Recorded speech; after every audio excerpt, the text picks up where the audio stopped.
নমস্কার বন্ধুরা, আরআরবি অর্থাৎ রেলওয়ে রিক্রুটমেন্ট বোর্ডের তরফ থেকে রিক্রুটমেন্ট সম্পর্কিত দুটি নোটিশ পাবলিশ করা হয়েছে, যেখানে আরপিএফ কনস্টেবল ও আরপিএফ এসআই পদে নিয়োগ করা হবে। এই ভিডিও ঠিক আগের ভিডিওতে আরপিএফ কনস্টেবলে কীভাবে আপনারা অ্যাপ্লাই করবেন, কি কি যোগ্যতা লাগবে এবং টোটাল ফর্ম ফিল আপের প্রসেস স্টেপ বাই স্টেপ আমরা এর আগের ভিডিওতে দেখিয়েছি। আজ আমরা এই ভিডিওতে দেখতে চলেছি কীভাবে আপনারা আরপিএফ সাব ইন্সপেক্টর অর্থাৎ এসআই পদে আপনারা অ্যাপ্লাই করবেন। বিস্তারিত আজকে আমরা এই ভিডিওতে দেখব। চলুন বন্ধুরা, আর দেরি না করে শুরু করা যাক আজকের এই ভিডিও। সবার প্রথমে আপনারা এই ওয়েবসাইটে চলে আসবেন। এই ওয়েবসাইটের লিঙ্ক এই ভিডিও ডেসক্রিপশন বক্সে থাকবে, সেখান থেকে এক ক্লিক এই ওয়েবসাইটে চলে আসবেন। এই ওয়েবসাইটে আসার পরে অ্যাপ্লাইয়ের উপরে যাবেন। এখানে প্রথমত ক্রিয়েট অ্যান অ্যাকাউন্টে ক্লিক করতে হবে।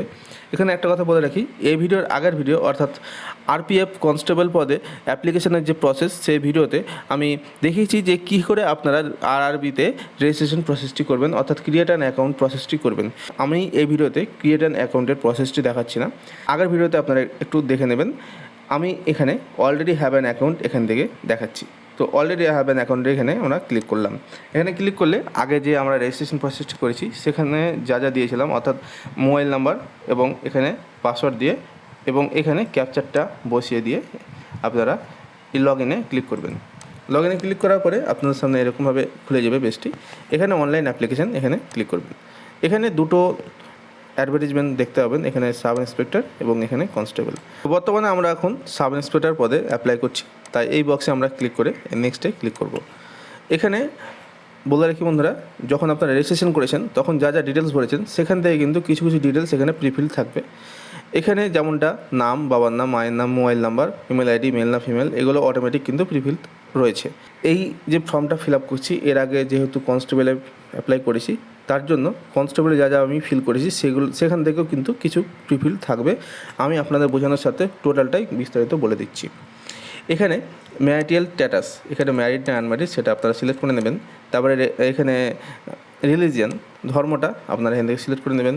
তারপরে মাদার টাং, মাতৃভাষাটা এখান থেকে সিলেক্ট করে নেবেন। তারপরে এখানে কোন ভাষায় পরীক্ষাটা দেবেন সেই পরীক্ষার ভাষাটা আপনারা সিলেক্ট করে নেবেন।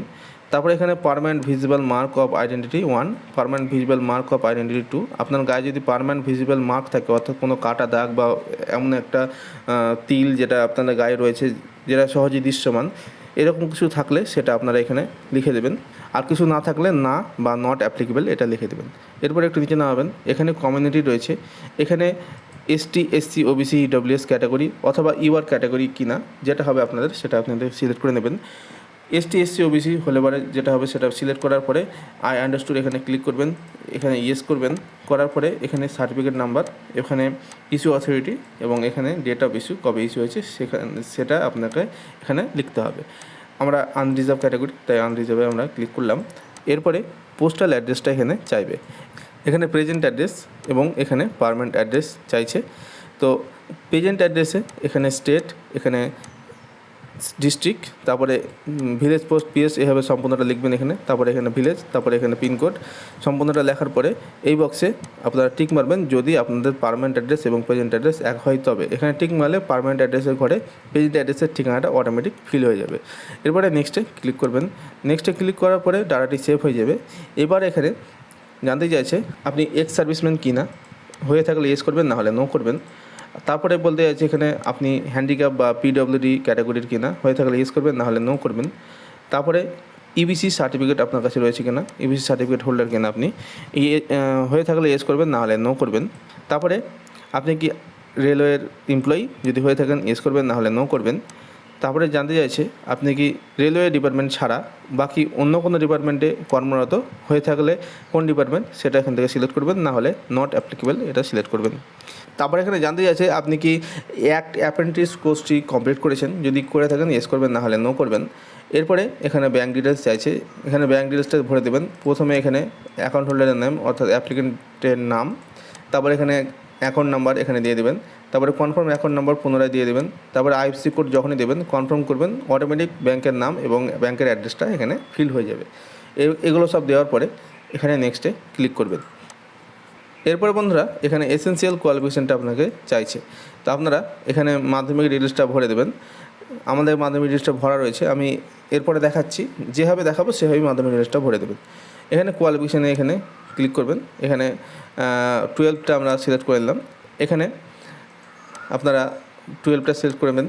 তারপরে এখানে স্টেট, আপনাদের কোন স্টেট থেকে পাস করেছেন, তারপরে ডিস্ট্রিক্টটা সিলেক্ট করে নেবেন। তারপরে এখানে বোর্ডের নামটা আপনারা দিয়ে দেবেন। তারপরে ডেট অফ পাসিং, কোন ডেটে পাস করেছেন, এখানে সার্টিফিকেট থেকে আপনারা ডেটটা পেয়ে যাবেন। তারপর আবার অ্যাড করবেন। এখানে বন্ধুরা আপনারা গ্র্যাজুয়েশনটা সিলেক্ট করে নেবেন। তারপরে ডিসিপ্লিন এখান থেকে সিলেক্ট করে নেবেন। তারপরে স্টেটটা আপনারা এখান থেকে সিলেক্ট করে নেবেন। তারপরে এখানে ডিস্ট্রিক্টটা এখান থেকে সিলেক্ট করে নেবেন। তারপরে এখানে আপনার ইউনিভার্সিটির নামটা লিখে দেবেন। তারপরে ডেট অফ পাসিং, সেই পাসিং ডেটটা আপনারা এখান থেকে দিয়ে দেবেন, দিয়ে অ্যাডে ক্লিক করবেন। এখানে সব কিছু ঠিকঠাক থাকলে আপনারা নেক্সটে ক্লিক করবেন। নেক্সটে ক্লিক করার পরে এখানে আপনাদেরকে ছবি এবং সিগনেচার আপলোড করতে হবে। বলে রাখি বন্ধুরা, এখানে ছবি কিন্তু যেটাই দেবেন সেটা যেন হোয়াইট ব্যাকগ্রাউন্ড হয়, এবং আপনারা এখানে একটা স্যাম্পল দেখবেন। এই যে যেমনটা দেখতে পাচ্ছেন, এরকম যেন কোনো রকম ছবি আপলোড না হয়। এরকম ছবি আপলোড হলে কিন্তু এখানে রিজেক্ট হয়ে যাবে আপনার অ্যাপ্লিকেশনটি। এবং ছবিটি 30 থেকে 70 কেবির মধ্যে আপলোড করবেন। এরপরে সিগনেচার অবশ্যই আপনারা 30 থেকে 70 কেবির মধ্যে আপলোড করবেন। চেষ্টা করবেন কালো গায়েতে সিগনেচারটি করার। এরপরে আপনারা নেক্সটে ক্লিক করবেন। নেক্সটে ক্লিক করলে আপনারা এখানে এই বক্সে ক্লিক করে এখানে প্লেস আপনাদের গ্রামের নামটা দিয়ে দেবেন। গ্রামের নামটা দেওয়ার পরে প্রিভিউ অ্যাপ্লিকেশন এখানে ক্লিক করবেন। এখানে ক্লিক করলে আপনাদের অ্যাপ্লিকেশনটি আপনারা প্রিভিউ করে নেবেন। প্রিভিউ করার পরে নিচের দিকে নামাবেন। নিচের দিকে নামিয়ে এখানে আই হ্যাভ রিচেক এই বক্সে ক্লিক করবেন, দিয়ে সাবমিটে ক্লিক করবেন। সাবমিটে ক্লিক করার পরে এখানে একটা পপআপ মেসেজ শো করবে। এখানে কিন্তু সাবমিট করার পরে কোনো রকম কারেকশন করতে পারবেন না, এটাই ওয়ার্নিং দিচ্ছে। তো সমস্তটা ভালো করে দেখবেন, তারপরে এখানে সাবমিট মারবেন। তো আমরা সব কিছু দেখা নিয়েছি, তারপরে সাবমিট মারলাম। এবার এখানে আপনাকে টাকা পেমেন্ট করতে হবে, 500 টাকা। এখানে পে নাও এখানে ক্লিক করবেন। এই বক্সে ক্লিক করে প্রসিডে ক্লিক করবেন। এরপরে পেমেন্ট মেথড খুলে যাবে। এখানে আপনারা ইউপিআইটি সিলেক্ট করে নেবেন। ইউপিআই সিলেক্ট করার পরে এখানে ইউপিআই কিউআরে আপনারা সিলেক্ট করতে পারেন। দিয়ে পে নাও এখানে ক্লিক করলে একটা ইউপিআই কিউআর এখানে শো হবে, সেটিকে স্ক্যান করে আপনারা পেমেন্ট করে দিলেই আপনাদের অ্যাপ্লিকেশনটি সাকসেসফুলি সাবমিট হয়ে যাবে। তো বন্ধুরা, এই ছিল আজকের ভিডিও। এই ভিডিওটি যদি আপনাদের উপকারে লাগে থাকে তাহলে অবশ্যই একটি লাইক করবেন, কমেন্ট করবেন এবং বন্ধুদের সাথে অবশ্যই শেয়ার করে দেবেন। আর চ্যানেল নতুন দর্শক বন্ধু হয়ে থাকলে চ্যানেলটি করতে অবশ্যই সাবস্ক্রাইব করে পাশে থাকা বেল আইকনটি প্রেস করে দেবেন। তো বন্ধুরা, দেখা হচ্ছে নেক্সট ভিডিওতে। ততক্ষণের জন্য নমস্কার।